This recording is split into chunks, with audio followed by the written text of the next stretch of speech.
In this lecture, we will see about the intercloud. So, intercloud, we can say that intercloud, also known as the clouds of clouds or cloud federation. So, what is the intercloud or cloud of clouds or cloud federation? So, it is a term referred to theoretically model for cloud computing service based on the idea of combining many different individual clouds into one seamless mass in terms of on-demand operation. The intercloud would simply make sure that a cloud could use a resource beyond its research reach by taking advantage of pre-existing contract with other cloud providers. So basically इंटरक्लाउड होता क्या है, समझते हैं उसको। Suppose करिए कि मेरी एक कंपनी है XYZ और वो कंपनी एक क्लाउड से सर्विस को हायर कर रही है, लाइक मैं नाम डाल देता हूँ उसका क्लाउड कंप्यूटिंग वन, CC1। तो मेरी कंपनी XYZ सर्विस ले रही है CC1 से, और CC1 की कैपेसिटी है कि that will provide service for 10,000 customer at A time. But 2 साल, 4 साल, 5 साल के बाद हमारा क्या हुआ, बिजनेस ग्रो अप हुआ और मेरी XYZ कंपनी की रिवेन्यू जनरेट हुई, ज़्यादा लोग हिट करने लगे और एट ए टाइम सपोज करिए कि 10,000 से इंक्रीज होकर के 15 या 20,000 हो गया। और जब भी 20,000 हुआ तो क्या हुआ कि cloud computing will enable to provide service because CC1 ने बोला कि we have a capacity to provide 10,000 customer services as a time. तो अब क्या करेगा CC1 के पास उतना लोड नहीं था, तो वो क्या करेगा, किसी अनदर क्लाउड से, किसी अनदर कंपनी के क्लाउड से, यानी कि अगर हमने नाम डाल दिया CC2 सेकंड क्लाउड का, तो सेकंड क्लाउड से वो बाकी 5,000 कस्टमर्स के लिए सर्विस के लिए या तो परचेज कर ले या फिर रेंट पे ले ले। सो CC2 will provide the service for CC1 for which CC1 पे money. Now CC1 have its originally support for 10,000 customer, and plus with the help of CC2 it add extra 5,000 or 10,000 customer services. Now my company, that is XYZ, will able to handle 20,000 customers or 20,000 service as a time. So CC1 और CC2 के बीच में जो bond बना, means एक cloud computing का दूसरे cloud computing के साथ जो बॉन्ड बना, that is called the intercloud, और we can say that this is a cloud of clouds, और we can say that this is a federal cloud और cloud federation. So this is the whole scenario regarding the intercloud. Next, the intercloud scenario is based on the key concept that each single cloud does not have infinite physical resource that will be geographical footprinted. So if a cloud saturate the computational and storage resource of its infrastructure, or is requested to use resource in a geographical where it has no footprint, it would still be able to satisfy such request for service allocations sent from its client. In this figure आप लोग देखिए कि first in these figure are divided into 4 phase: phase 1, phase 2, phase 3 and phase 4. In case of phase 1, there is a stand-alone data center, means individual data center, जो 1960-70 में होता था. For storing the data, we use a data center. तो इस case में क्या था कि डेटा सेंटर के इस्टेब्लिशमेंट के लिए हमारे पास एक तो पहली बात ज़्यादा इंफ्रास्ट्रक्चर की जरूरत पड़ती थी और ज़्यादा कॉस्टली होता था. तो इस फेज से जब हम आगे की तरफ आए, मीन सेकेंड फेज में आए, फेज 2 में, then we make a different types of cloud, means introduce concept of cloud computing in 1990s and fully focus work on 1995 to 2000. So in case of phase 2, there are different types of cloud like as a public cloud, private cloud, hybrid cloud. And in phase 3, there is another concept will be added that is called the virtual cloud. Virtual cloud means that really not exist, but they virtually will be provided, but the service will be provided virtually. So in phase 3, we add another concept that is the virtual private cloud. Now in future phase, means phase 4, we combine the different cloud into a single entities, means we can intercommunicate like as a public cloud 1, public cloud 2, or private cloud 1, private cloud 2, or we can say that open cloud federations. So after merging of these, means cloud 1 can communicate with the cloud 2 can communicate with the private cloud 1, private cloud 2, and many more. So this is the known as a inter-cloud concept, or this is known as a cloud of clouds concept. So the inter-cloud scenario would address such situation where each cloud would use the computational storage or any kind of resource, either is a semantic resource descriptions or any open federations of the infrastructure of other clouds. So this is analogous to the way the internet works, in that a service provider to which an endpoint is attached will access or deliver traffic from to source destination address outside of its services by using internet routing protocol with other service providers with whom it has a pre-arranged exchange or peering relationship. And it is also analogous to the way mobile operators implement roaming and inter-carrier interoperability. Such form of cloud exchange or peering or roaming may include new business opportunity among cloud providers if they manage to go beyond the theoretical framework. एक example के through समझते हैं कि what is the concept of cloud federation और clouds of cloud और inter cloud. तो आप लोगों ने देखा होगा लाइक ऐसे आप कोई भी ऐप अपने मोबाइल में इंस्टॉल करते हैं. मैं एक एग्जांपल ले रहा हूँ लाइक ऐसे कि आप ट्रू कॉलर इंस्टॉल कर रहे हैं. जैसा कि आप अधिकतर लोगों के पास होगा ट्रू कॉलर, तो ट्रू कॉलर आपने इंस्टॉल कर लिया और जब ओपन करेंगे तो लॉगिन करने के लिए पूछेगा. Then there are various options available for the login, like as you can sign up with the help of Truecaller, or you can log in with the help of Google, or you can log in with the help of Facebook. So this is our whole scenario easily understood है कि आप Truecaller app install करना चाह रहे हो, install कर लिया, आप सर्विस के लिए लॉगिन करना चाह रहे हो. देन वी हैव 3 ऑप्शंस कि या तो मैं ट्रू कॉलर पे साइन अप करूं और साइन अप करने के बाद लॉगिन करूं, या फिर गूगल के सर्विस के थ्रू लॉगिन करूं, मींस जो हमने जीमेल का अकाउंट बनाया हुआ है उसके ईमेल आईडी और पासवर्ड से एक्सेस कर लूं, या जो मेरा फेसबुक का अकाउंट है उससे मैं एक्सेस कर लूं. मींस कि true collar clouds will interact with the cloud service of Google, or Truecaller cloud will interact with the service of Facebook clouds.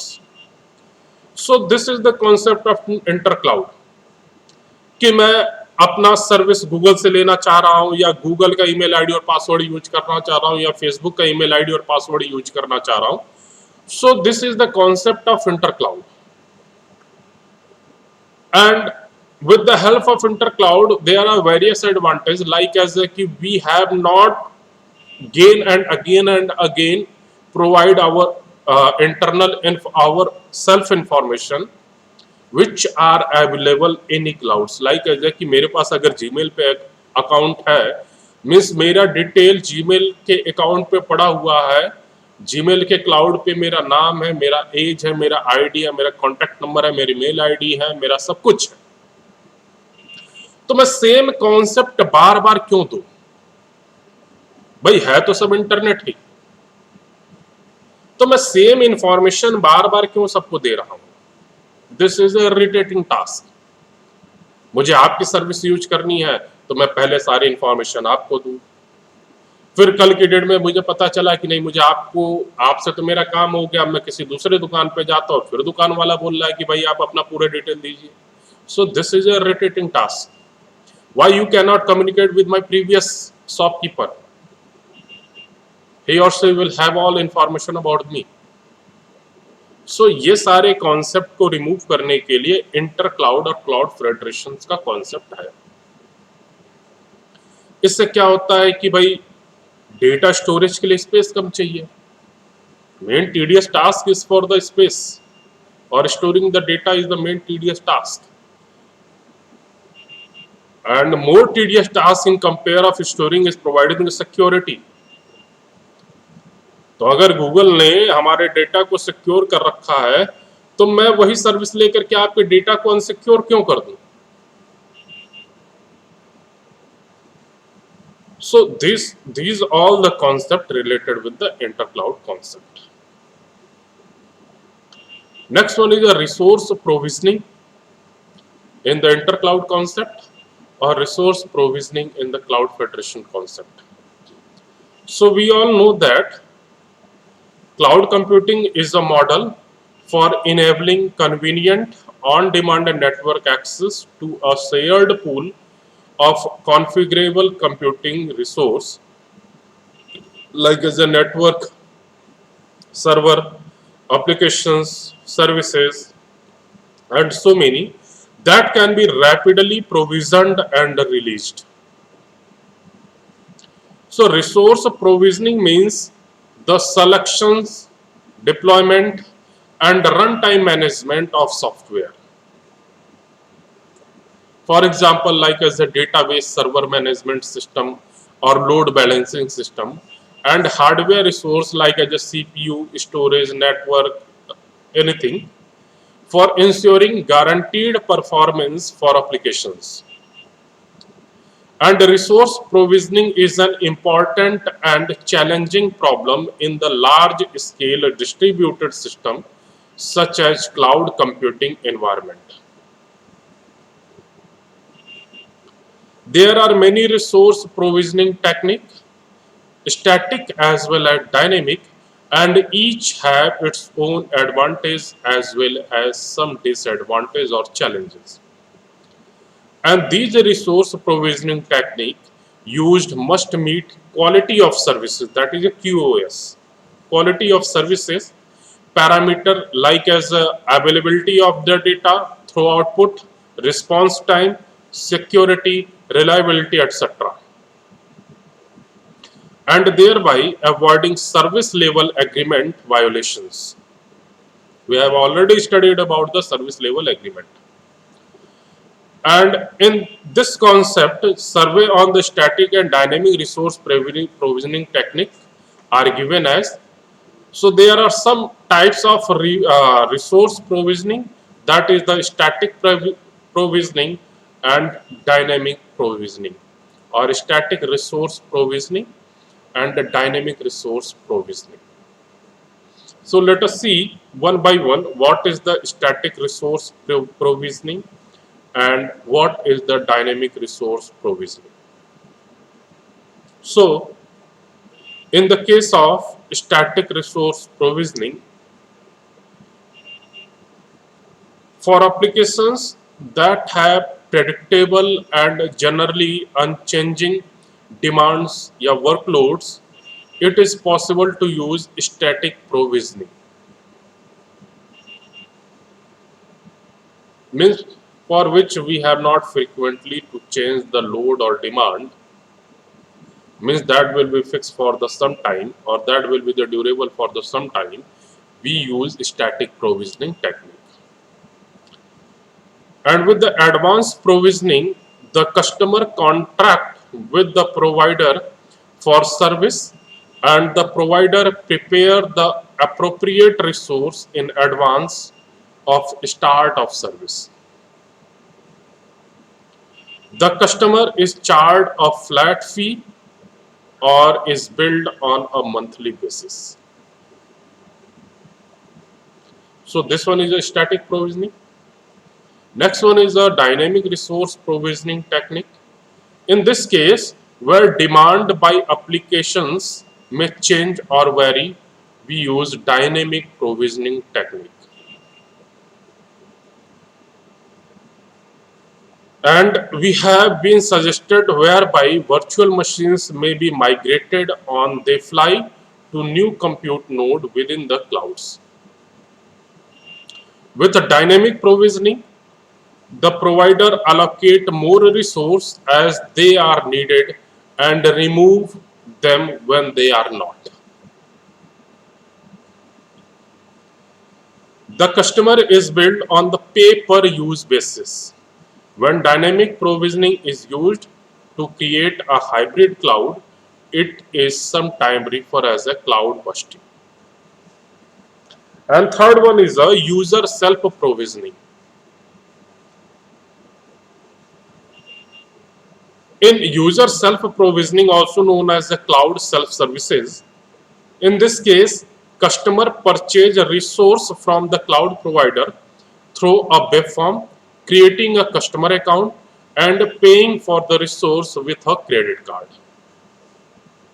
The provider resources are available for the customer use within hour, if not minutes. So these are the three techniques: static provisioning or static resource provisioning, dynamic resource provisioning. In static case, where the users need not frequently change their services, we use a static technique. Where user need to change their services on frequently basis, then we use a dynamic resource provisioning. And self provisioning means when we need, then we provide, then we take our services. And this will be done by the web form. When we need a service, we can request for that service to the cloud. After a few seconds or few minutes or few hours, cloud will be provide that services. So this is called the user service provisioning. Next, what are the parameters for resource provisioning? So there are some parameters which are explained here, like as the first one is a response time. So the resource provisioning algorithm designed must take minimal time to respond when executing the task. And this one is the key factor for any of the services. If I want to take any service, then I have a will that it will take a less time. So response time is the key role for any technique. Second one is the minimize cost. So from the cloud user point of view, cost should be minimized.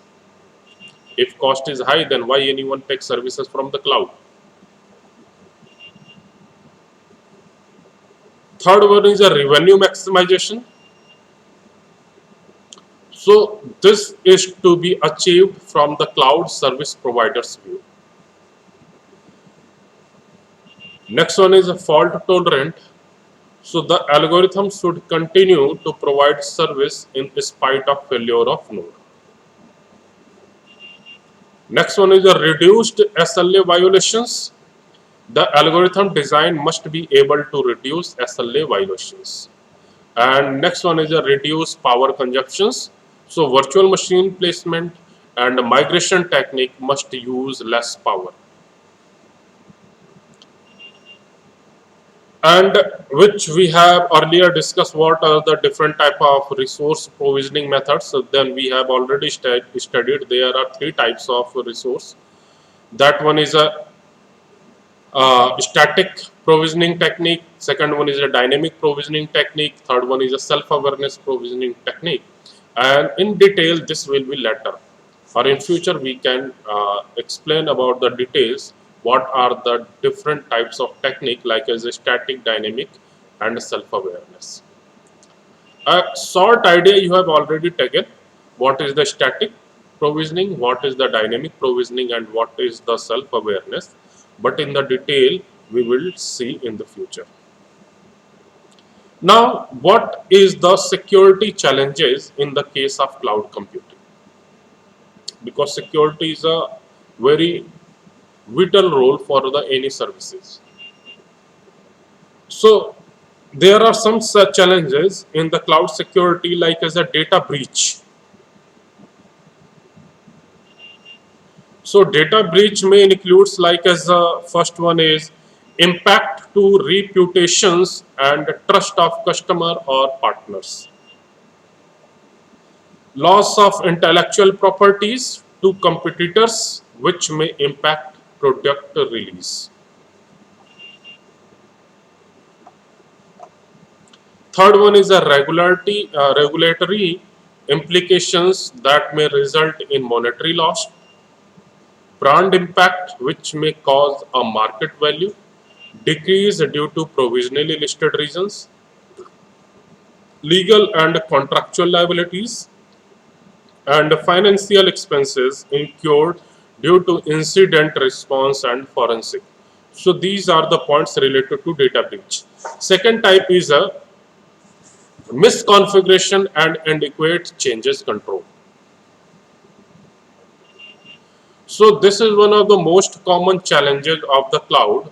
And in 2017, a misconfigured Amazon Web Services Simple Storage Service S3 Cloud storage bucket exposed detail and private data of 123 million American households. So the data set belonged to Experian, a credit bureau, which sold the data to an online marketing and the data analytics company called Alteryx. It was Alteryx that exposed the file. Such instance can be disordered. So misconfiguration and inadequate change control is the major role for when we call about the security. Means the data which we want to secure with the Amazon Web Services, but there is a some fault, so that 123 million American households data can be breached, and this is not secure. Third one is a lack of cloud security architecture and strategy. So, worldwide organizations are migrating portions of their IT infrastructure to the public clouds. And one of the biggest challenges during this transition is the implementation of appropriate security architecture to withstand cyber attacks. And unfortunately, this process is still a mystery for many organizations. Data are exposed to different threats when organizations assume that cloud migration is a lift and shift endeavor of simply porting their existing IT stack and security control to a cloud environment. A lack of understanding of the shared security response model is also another contributing factor. Fourth one is insufficient identity, credentials, access, and key management. So, cloud computing introduced multiple changes to traditional internal system management practice related to identity and access management. And it is not that these are necessarily new issues. Rather, they are more significant issues when dealing with the cloud, because cloud computing profoundly impact identities, credentials, and access management. And in both public and private cloud setting, CSP and cloud consumer are required to manage IAM without compromising security. IAM is a identity and access management.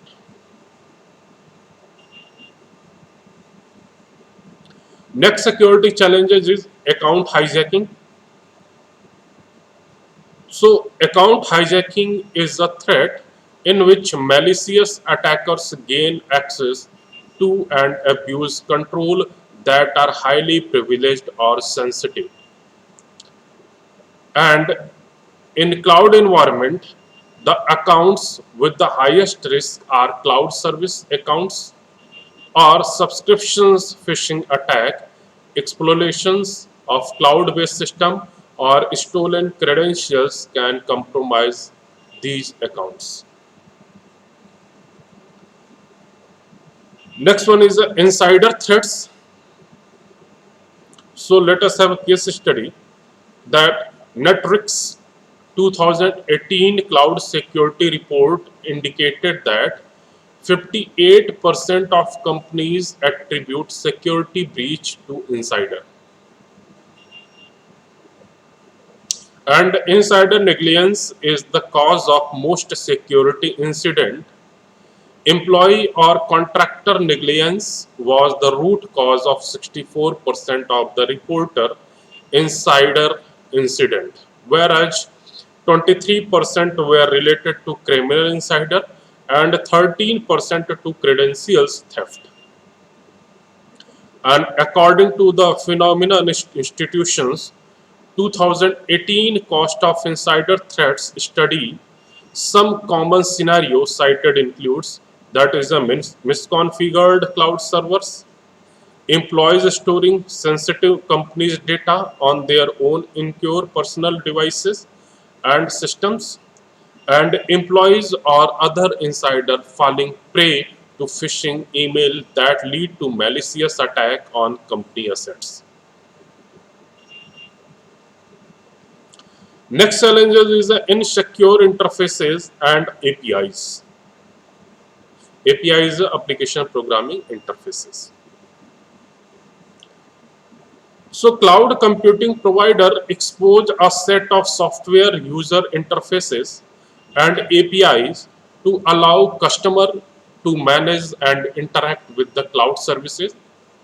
The security and availability of general cloud services are dependent on the security of these APIs. From authentication and access control to encryptions and activity monitoring, these interfaces must be designed to protect against both accidental and malicious attempts to circumvent the security policies. Poorly designed API could lead to misuse or even worse, a data breach. Broken, exposed, or hacked APIs have caused some major data breaches.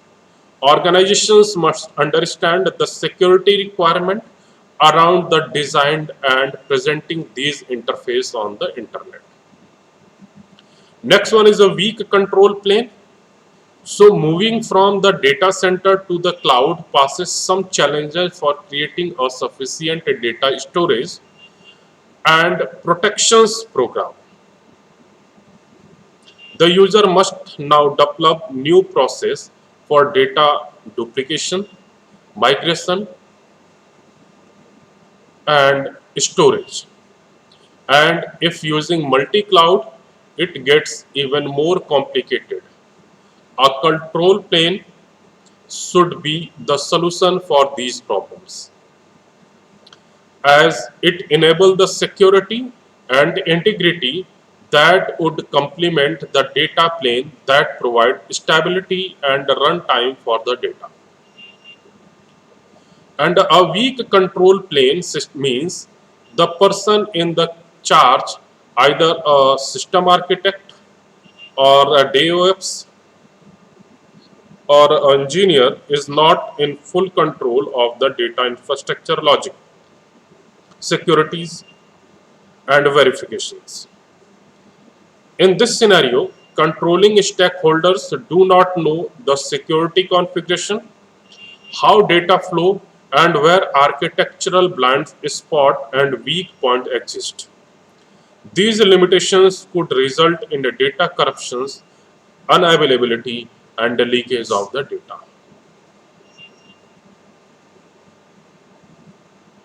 Next one is the meta structure and apply structures failure. So cloud service provider routinely reveal operations and security protections that are necessarily to implement and protect their system successfully. And typically, API calls disclose this information and the protections are incorporated in the metastructure layer of the CSP. The metastructure is considered as the CSP or customer line of demarcations, also known as the waterline. And failure possibility exists at the multiple level in this model. For example, a poor API implemented by the CSP offers attackers an opportunity to disrupt cloud customer by interrupting confidentiality, integrity, and availability of the services. So these are the security issues related to the cloud computing. Now we see what is the security issues related to the software as a services. So software as a services is a model, and in this model the client need to be dependent on the service provider for the poor security measure of the system. The service provider must ensure that their multiple users do not get to see each other private data. So it become important to the user to ensure that right security measures are in place, and also difficult to get an assurance that application will be available when we need it. Cloud computing providers need to provide some solution to solve the common security challenges that traditionally communicate system face. At the same time, they also have to deal with other issues inherently introduced by the cloud computing paradigm itself. And these are the first one is the authentication and authorizations. So the authorizations or authentications application used in enterprise environment need to be changed so that they can work with the safe cloud environment. Forensic task will become much more difficult since it will be very hard or may not possible for investigator may to access the system hardware physically. Second one is a data confidentiality. So you know that confidentiality is to prevent of unintentional or intentional unauthorized disclosure or the distributions of secured private information. So confidentiality is closely related to the area of encryptions, intellectual property rights, traffic analysis, convert channels, and inference in the cloud system. And whenever a business, an individual, a government agency, or any other entity want to share information over the cloud, confidentiality or privacy is a question they need to be asked. Next one is the availability. So the availability ensure the reliable and timely access to cloud data or cloud computing resource by the appropriate personnel, and the availability is one of the big concept concern for the cloud service provider. Since we know that if the cloud services is disrupted or compromised in a way, it affect large number of customers than in the traditional model. Next one is information security. So in the case of SaaS model, the data of enterprises is stored outside of the enterprise boundary, which is at the SaaS vendor premises. Consequently, these SaaS vendors need to adopt additional security feature to insecure data security and prevent breaches due to security vulnerability in the applications or by malicious employees. This will need to use a very strong encryption technique for data security and highly competent authority to control access private data. Next one is the data access. So data access issue is mainly related to the security policies provided to the user while accessing the data. Organizations have their own security policy based on which each employee can have access to a particular set of data. And these security policies must be adhered by the cloud to avoid instructions of the data unauthorized user. The SaaS model must be flexible enough to incorporate the specific policies put forward by the organization. Next one is the network security. So in the case of SaaS deployment model, highly sensitive information is obtained from the various enterprises, then processed by the SaaS application and stored at the SaaS vendor premises. All data flow over the network has to be secured in order to prevent leakage of sensitive information. Next one is the data breaches. Since data from various user and business organizations lie together in a cloud environment, breaching into this environment will potentially make the data of all the users vulnerable. So thus the cloud become a highly potential target. And next one is the identity management and sign-on process.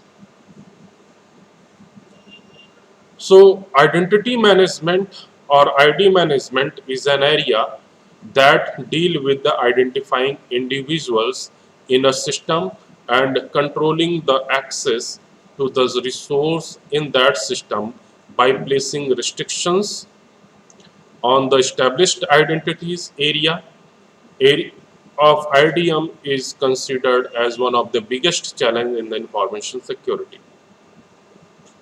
When a SaaS provider want to know how to control who has access to what system within the enterprises, it become a lot more challenging task. So this one will be the topic which we want to cover in today's lecture. Now, once again, we will recap. Firstly, what is the Cloud Federation? So, with the help of figure, we can see what is the Cloud Federation. एक बार मैं बता देता हूं ताकि आप लोगों को easily understood हो जाए. What is the Cloud Federation? Suppose that this is the cloud for which we want to access the services.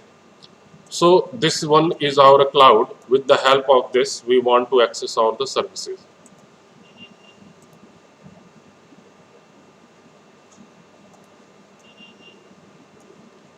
So suppose that this one is a cloud one, and with the help of cloud one, we want to access the service, and this is the person, like this is our company, that is a XYZ, which want to access the service.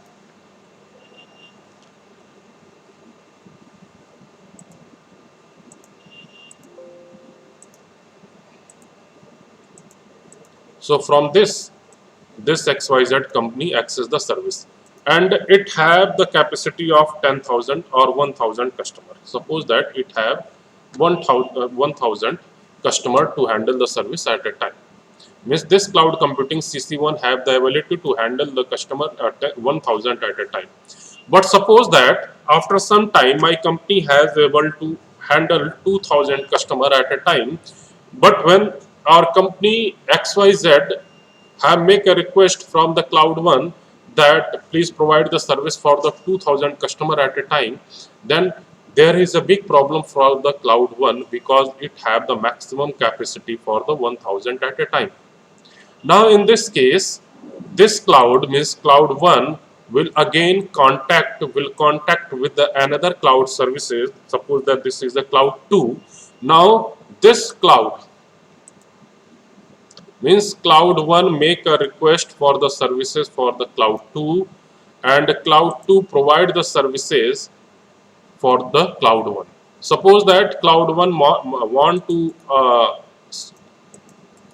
take a service for the 5000 1000 more customer. So cc1 make a request for 1000 more customer from cc2. Cc2 will provide the service for 1000 customer again to the cc1. Now this cc1 provide the service for the cc2. Suppose consider a case where cc uh, xyz company again say that now we have more customer and I want to handle 3000 customer at a time. But again the limitations is this कि CC1 asked for the 2000 more customer services from CC2, but again this is the problem for CC2 that CC2 also have the capability to handle 1000 customer at a time. So this will be provide our services to the CC1. Now CC1 is a 1000 plus 1000. But what about the remaining 1000? Then again, there are two cases. When we introduce a third cloud, that is a CC3, then there is a case that either this CC2 will make a request to CC3 and CC3 response services to CC2. Again this CC2 send the service for CC1 and again the CC1 send the service for XYZ company. Or there is a second scenario that CC1 make a 1000 service request to CC2 and again remaining 1000 services to the CC3. Again CC3 make provide the service for the 1000 customer to the CC1.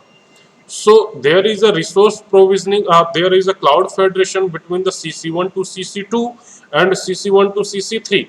Or we can say there is a communication between CC1, CC2 and CC3. So there is a two possibilities.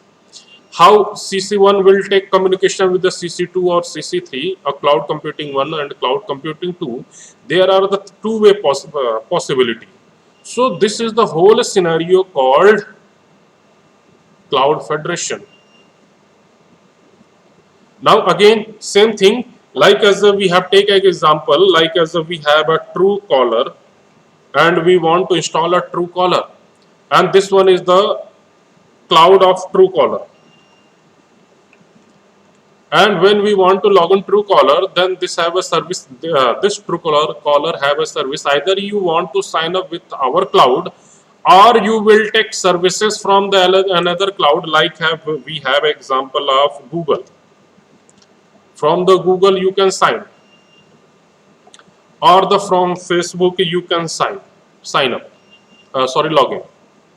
सो हमारे पास दो तीन चीजें हो गई कि या तो मैं पहले ट्रू कॉलर ऐप से ट्रू कॉलर के क्लाउड पे लॉगिन करने के लिए पहले अपना साइन अप करूं, रजिस्ट्रेशन करूं, या फिर ट्रू कॉलर पे लॉगिन करने के लिए मैं गूगल का आईडी यूज कर सकता हूं या गूगल का आईडी और पासवर्ड यूज करके लॉगिन कर सकता हूं तो भी मैं ट्रू कॉलर की सर्विस पा जाऊंगा, या फिर ट्रू कॉलर पे लॉगिन करने के लिए मैं फेसबुक की सर्विस भी ले सकता हूं. So this Truecaller application either will take the service from this cloud, or with this app will take the service from Google. So when it will take a request for Google, then Google provide the services for the Truecaller cloud, and Truecaller cloud provide the service for the Truecaller applications. So this is the example of cloud federation. This one is the example of cloud federation.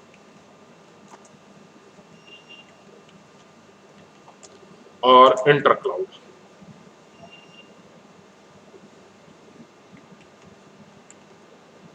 Or we can say that cloud of cloud.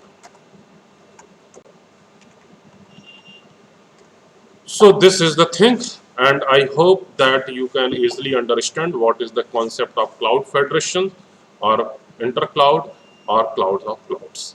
Thank you.